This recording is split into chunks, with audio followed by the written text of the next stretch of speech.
We started off 5 years ago at Talento Bilingüe de Houston at TBH. And Oh, we yeah. had our first concert there with Mariachi Siete Leguas from the Valley. So they Mhm. wanted to come to perform in Houston, and we made it happen for them.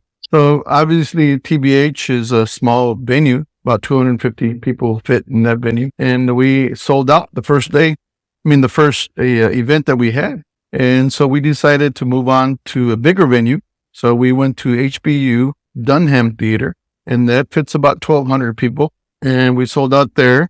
And then we decided to go to a bigger venue, which was the Wortham. And so the Wortham fits approximately 2,400 people. And we decided to do 3 days. So with Jose Longoria's help, we were able to promote and get people in seats. And so we were able to sell out 3 nights, which was incredible considering that's the first time that we had a 3-day event at the Wortham Theater.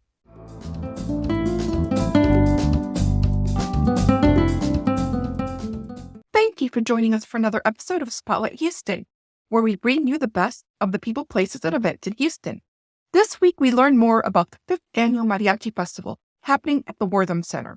We sat down with Ben Mendez, Executive Director and Producer, as well as with Jose Longoria, the award-winning performer, educator, and director of the University of Houston's own mariachi ensemble, the Mariachi Pumas, to talk about how the event got started and what to expect this year. The Mariachi Festival is a 3-day event featuring the best mariachi groups, Mexican folk singers, and Mexican folkloric dancers in Texas and the city. The event will be held from Friday, August 23rd through Sunday, August 25th, 2024. To learn more, visit mariachifestival.com.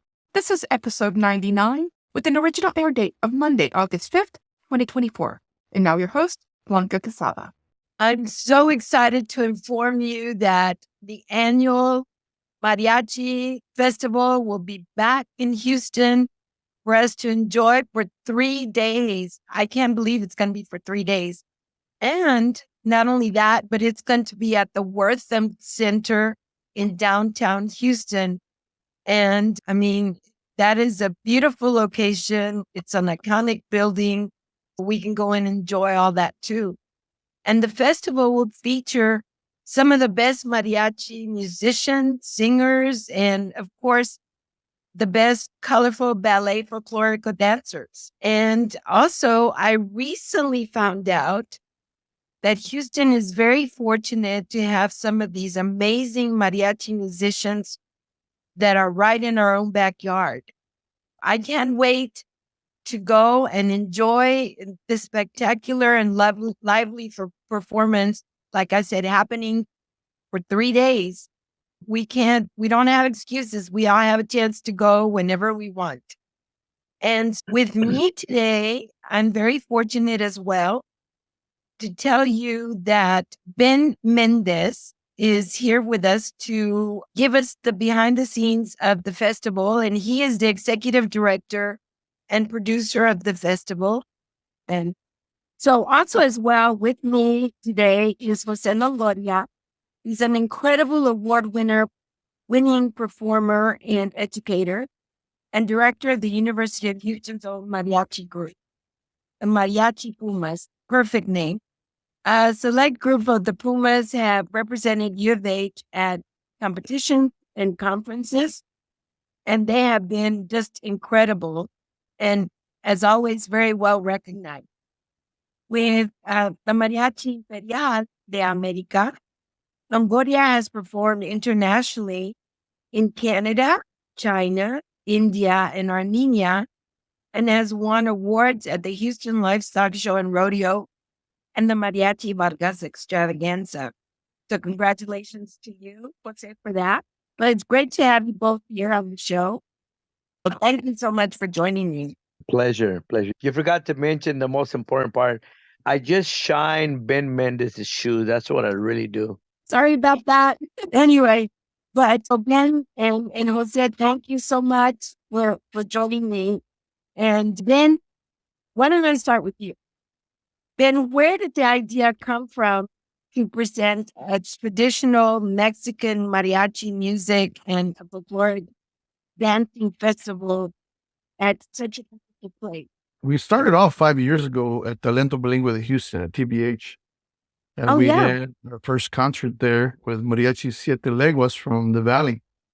So they wanted to come to perform in Houston, and we made it happen for them. So obviously, TBH is a small venue, about 250 people fit in that venue. And we sold out the first day, the first event that we had. And so we decided to move on to a bigger venue. So we went to HBU Dunham Theater, and that fits about 1,200 people. And we sold out there. And then we decided to go to a bigger venue, which was the Wortham. And so the Wortham fits approximately 2,400 people. And we decided to do 3 days. So with Jose Longoria's help, we were able to promote and get people in seats. And so we were able to sell out 3 nights, which was incredible considering that's the first time that we had a 3-day event at the Wortham Theater. And Jose has a vast network of mariachis that he deals with. So we were able to bring in a lot of the students that are in the Houston area. So that's really what this is about. It's about promoting our culture and letting our youth understand what our culture is. Many folks have not experienced a mariachi or a ballet concert. And so we want people to experience it. And what better place than the Wortham? Yeah. Was it difficult to convince the people at the Wortham Theater that this would be an amazing performance? I think it took more convincing of our board. Keep in mind that we went from 1,200 seat at the Dunham Theater to 2,400 at the Wortham. It's a big step. Yeah. So we had to get major sponsors, and Jose can tell you this. The sponsors really came through for us. Our community stepped up to the plate. I give kudos to all the small businesses because we did have a lot of small businesses participate in sponsoring this event. Without our sponsors, we wouldn't be able to do it. And Jose, you can jump in and let one. Yeah, just Ben says, just having the networking of the mariachi world, which they are there. And I think this having the contacts from Ben and then our contacts from Mariachi Imperial, Mariachi Pumas, we really have had a lot of interest and people to see what it's about. And they left with just a sense of where was this and what took us so long to make an event such a great success like this. So now we have a lot of people that are continue to search when our next one, but so we're promoting it and we're very thankful for the community that has given us the faith of what we're doing. They've seen what we're doing in the schools and the public schools, what we're doing in the college level as well, and with the Mariachi Imperial also representing Houston all over the world as well. So that's what's really helped us out. Yeah. I'm surprised that when I was introducing you that you've been to China and Armenia and all those places, and I didn't know that those countries really accepted the mariachi music. When we traveled there, we traveled under the state government, right? The consulates or the different embassies in those countries. One of the things that we do, the first country that we went to was China. So when we got invited to play at the Mexican independence celebration in China for Mexico called us, hey. So we had told them that we had included a Chinese song in that album that we had that year, and it was just explosive. People were just so very impressed, and just they took us, and we had this mentality of how cultures can come together, and music is one of those universal languages that has no barrier. So we would do the concerts and even in Armenia. So every country that we travel to, we would learn at least 2 songs. We do our concert all in Spanish, and then boom, at the end, the last 2 were songs that, at least we did our research and they helped us out. Hey, this song is popular and so forth. So we would learn it. We would do the music arrangement and we just started singing it in their language and they would just go crazy. So it was exciting to see that the people were very appreciative of us thinking about their culture as well. So Ben, how is this year's festival different from past years? We added Oscar from the Mafia this year, which is the first time. So we're very excited about Oscar de la Rosa. There's a lot of fans here in Houston that follow Oscar. Yes. So it's going to be interesting to see what happens when he's on stage performing with mariachi. Oh, so he is going to get to perform with the mariachi. Yes. Oh, that's going to be interesting, and I'm sure it's going to be great.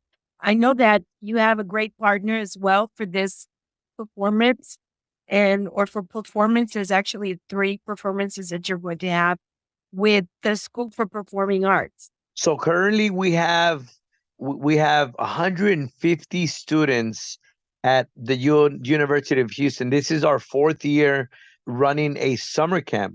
We started with 40 students. The next year was 80. Last year was 120. This year it was 150. But so within that camp, we have two levels: intermediate level and then advanced level. The advanced level, which we have about 80. Last year we did this idea where we audition and we get about 24, 25 students that audition and make it. And in this year, we're having the same thing. And think about it. We have Houston Independent School District. Obviously, you said PVA, but there's so many other Houston Independent School District. We have people from Klein Oaks, Klein Collins, Klein Forest. We have people from Humboldt. We have students from Katy, from Conroe, from Aldine. Man, it's so many programs now. This is so really cool to see these students really embrace the mariachi. So one of the things that really, to me, is very special is students are in class and maybe they have a small mariachi program, and they just feel like this is just at our school. But when they come to our camp, they see all the hypeness of all these different students that share the same passion of mariachi. And it's just, oh my God, it's incredible to see the progress and the motivation that everybody has on each other. So those students will also play. They're actually going to audition very soon in a couple of days. And we're going to pick the best 24 students again out of 80. It's going to be really tough. But we have so much talent. And they'll open up the show for Mariachi Imperial on Sunday. Along with that, we also have, for the first time this year, we're going to be performing at 2 Catholic Mass celebrations in Katy at St. Bartholomew's. And it'll be about 40 to 50 students. People are going to be so surprised to see it's really like a big choir with their instruments and everything. We're thankful for that opportunity. And so they can have that experience.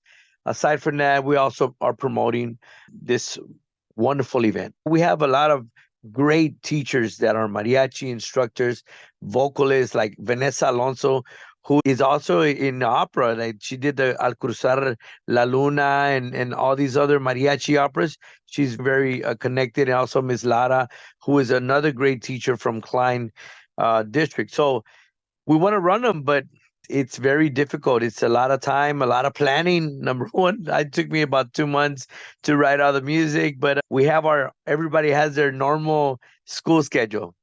Yeah. So how soon should they start signing up for next year's camp? We didn't even promote it this year, and we already had 100 students like in the end of May. And it was surprising. Well, not surprising because the experience, they come back because they want to relive that experience. And so we had to turn down many people, and it's so unfortunate, but we just need a bigger venue. The School of Music is not big enough, but we might next year. We're thinking about maybe cutting maybe 1 week like the middle school, because we also have middle schoolers, and then 1 week and then the 2 weeks for the high school. So we might be able to do that next year to accommodate and give them the best that we can. Ben, what can we expect each day of the festival? On Friday, August the 23rd, we have Mariachi Siete Leguas. They're from McAllen, Texas. And then we have the University of Texas, Rio Grande Valley, Ballet Folklorico. And of course, Oscar from La Mafia. And on Saturday, we have the University of Houston Mariachi Pumas and the Mariposas from Edinburgh, Texas. And mixed in those performances, we have the Mariachi Festival National Vocalist Competition winners. So we have a little elementary school 7-year-old coming from California, and we have a junior high student from Utah, of all places, and then a high school student from Tucson, Arizona. So those were the winners of the competition, and we look forward to hearing them on Saturday. And then on Sunday, As Jose just mentioned, we have the high school mariachi all-stars, basically, from all over the Houston area performing. Along with, we have the Imperial, which is Jose's group, Mariachi Imperial. And then we have some local ballet folkloric groups as well. So 3 nights of full plate, if you will. There's going to be a lot of performances, 3 hours of shows. So we look forward to it. So we have little Eduardo, who I forgot to mention, also is performing on Sunday. He's fantastic. Yes, he's from Humble, Texas. He'll be performing. And Mr. Jose has had him in the summer camp before, and he knows a lot about Mr. Eduardo. And Jose can probably tell you a little bit more about him than I can. Yeah, I got to see him perform, and I couldn't believe how good he was. Yeah, he's a natural, talented young man. If you follow him on social media, he's always carrying, he might not carry a cell phone or a wallet, but he's always carrying his guitar. And it's so cool to see that the amazing talent he has, the respect he has for just music in general. And he's so proud of what he does. I mean, he'll go to somebody's house and he probably carries a guitar. Hey, can you bring in your guitar? And he'll sing, and always willing to sing and just make people happy. So this young man is just an inspiration to many youth as well as us adults. And we're excited to be accompanying him on Sunday. He'll sing about 3 songs. The people will love his performance as well. Yeah, you can tell that he feels that music in his soul. Yeah. He's amazing. And then I understand the Mariachi Siete Leguas is celebrating his 20th anniversary. Yes, they've been around a long time. 20 years is a good number. That tells you how experienced they are. And Jose's group has been around for 35 plus years. So that's 3 generations. Yeah. Is Carolina Rodriguez singing as well? She's going to be singing on Friday. She was the winner of the Mariachi Festival. They have a conference in the Valley at UTRGV, and she was the winner of the vocalist competition. So we're bringing her as well on Friday. How about Yasmina? I think that's her name. Yasmina. Yasmin? She is actually from Nevada, Las Vegas. And she is the winner, the grand champion of the Mariachi Extravaganza vocalist competition that they have in San Antonio every year. And so she's going to be performing on Saturday with the Mariposas. And the Mariposas, I've heard them play also. They're great. And the Mariposas is an all-women's mariachi group, right? That's correct. It's an all-female group. They're all from the Valley. Great singers. And their music is fantastic. So I also understand that you're encouraging the audience to feel like they're part of the festival as well.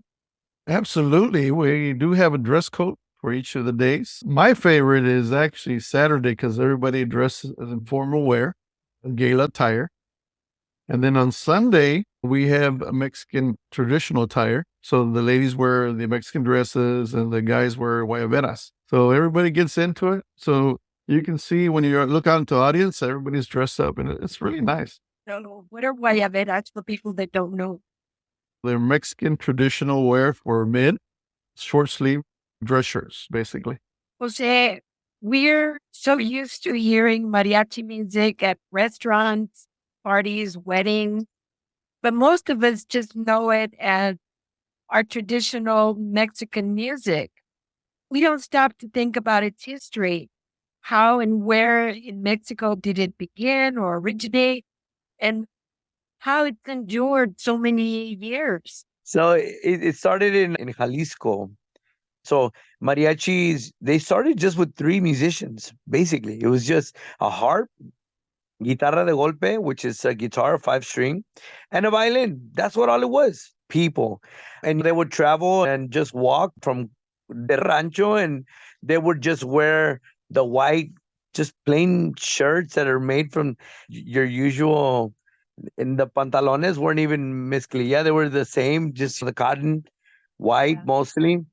And their sombrero, it was peasants, but very proud. The songs talked about their cattle, their horses, and that's what the theme was. And also then conquistando maybe a woman or something. Hey, it's about a love song.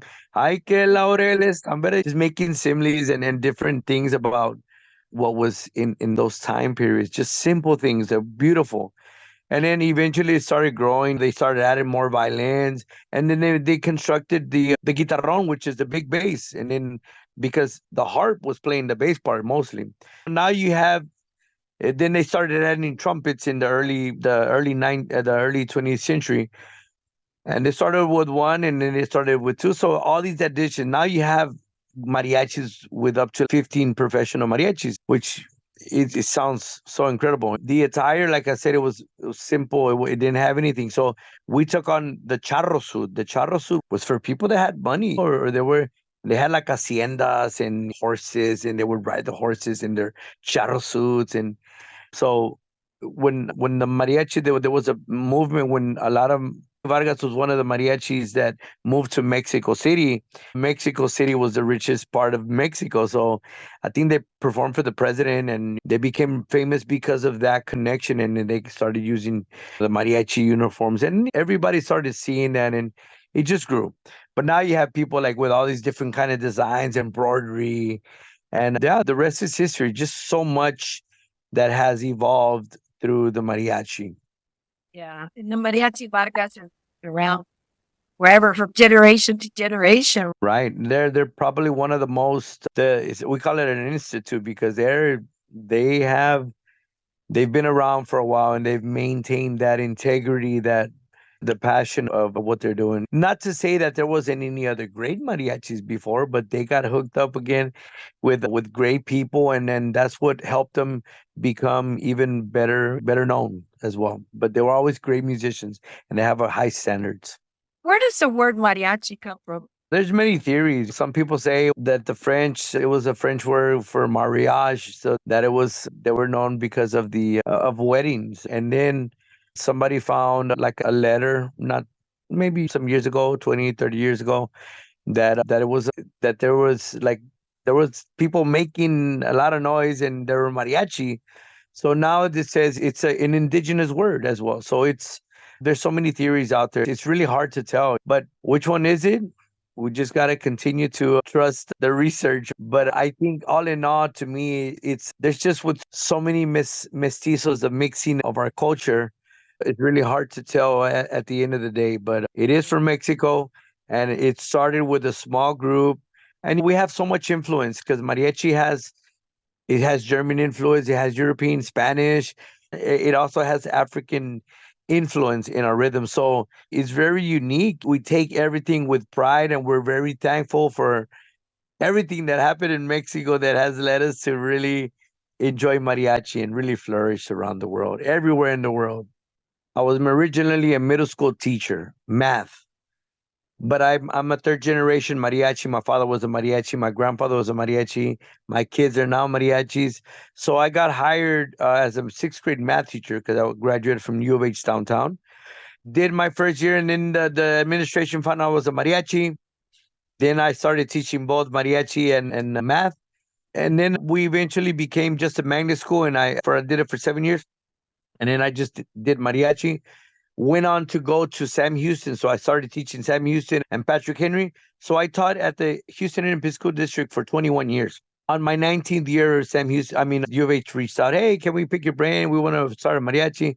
Long story short, I said, don't forget about me if you're interested. I'm interested. I would love to, right? Okay, we'll send you the application and you can apply. I did. They auditioned us and we had to demonstrate how we run a rehearsal. And there was other candidates and the interview. So I was very fortunate that they liked what I was doing. So during that time, I taught middle school, high school, and U of H. But the U of H was just a part-time. So I did that for 3 years, all three schools. And then the pandemic hit like after my first year. But after the third year, they're like, hey, we did a big concert in San Antonio with the orchestra from the U of H in conjunction with the Pumas, and they loved it, and it was a huge hit. But after that, they asked me, hey, we would like to offer you the full-time job. So now I've completed 2 years full-time at U of H as Mariachi Pumas. So we've had needless to say, 5 years total with the Mariachi Pumas at the University of Houston. Yeah, that is great. That is great. And I'm sure it's going to continue to grow. I'm sure it's especially because U of H has a lot of Hispanic students. Let me tell you one interesting thing about our program. The majority of our kids, our students that are in U of H Mariachi, are non-music major. So we have people that are doing psychology, they're doing education, construction management. We had an optometrist graduate. We have a couple of doctors of medicine that are still playing. So this is something for everybody to really, because when you go to college, it's so stressful already with classes and finals and everything, work. And I always tell the students, look, with the mariachi, we're here to really use this as a form of therapy. When you go work out and you just tune out everything, and music just makes things better, at least for the time that we're rehearsing. Hey, then worry about it later. Ya de perdido, you're calm. But not only to say that, we have so much talent. I've been very blessed that a lot of these students come from like HSPVA, Sam Houston High School, and all these schools that have the mariachi programs. And then also this summer camp, we're connecting, we're building relationships. So now they're on campus and like, hey, I want to come here to U of H for the mariachi. So it's a big movement, and it just helps us to connect with everybody. And the students now, they're not as I remember when I was going to go to college. I was like, oh my God, U of H is such a big school. I'm scared to even step on it. But those students are coming now, and that takes the fear off them, and they're like, hey, I want to come here. So they aspire and they get motivated to finish school and have at least a plan. So, Ben, how were the performers selected? So we decided right off the bat that Mariachi Siete Leguas, since they kicked it off, would perform every year. And then we added Mariachi Imperial. They've been with us for 2 years now. And Mariposas, so this is their second year as well. So we're going to continue with the performers that we have, but then we're going to add a couple more days. We're hoping to have a 7-day festival at one time or another so that people can come for a whole week of entertainment. So what we want to do is, with the help of the city, promote tourism to Houston, specifically for the Mariachi Festival. And I will tell you that the city is behind us, and we have great participation from the city through what we call Houston First, the corporation. It's a nonprofit arm of the city. They're the ones that own the Wortham. And it's great to have the city support in doing what we do. Definitely, because we're a major group here. Again, the festival starts Friday the 23rd and goes through Sunday, the August 3rd. So 23rd to August 25th. 23rd through 25th. And so where can we get tickets? MariachiFestival.com. There's a link that says tickets. Click on that link and it'll take you to where you need to go. So do you happen to need volunteers? We always need volunteers. They can contact me directly. So all our contact information is on the website at MariachiFestival.com. And there's a button on there that says contact us, and just click on that and it'll lead you to us. Okay. Can you mention that website one more time? MariachiFestival.com. And we can get all the details we need for the event. That's great. And is there a phone number that we can call if we want to ask questions? It's all on the website as well. Okay. Jose, what about the U of H website and details about your program there? They can go to, it's called the Community Arts Alliance, CAA. I don't have the number, but if they just do a search, any search, Mariachi, Pumas, University of Houston, it takes them straight to our website. Oh, fantastic. Fantastic. Okay. Ben and Jose, thank you so much for taking the time to join me today. And Such a pleasure. Your spin on all that's happening at the 5th Annual Mariachi Festival at the Wortham Theater. It's been a pleasure. And thank you for all your work and for bringing us so much fun. Thank you for having us. Thank you so much for the opportunity. And I'm certainly going to look forward to the festival again for next year. Again, it's a 3-day festival, August 23rd through August 25th. And just get on the website and you'll get all the information you need. And thank you all, of course, as well for joining me for this week's edition of Spotlight Houston. And if you have any comments, please let me know. And if you have any story ideas, please get in touch.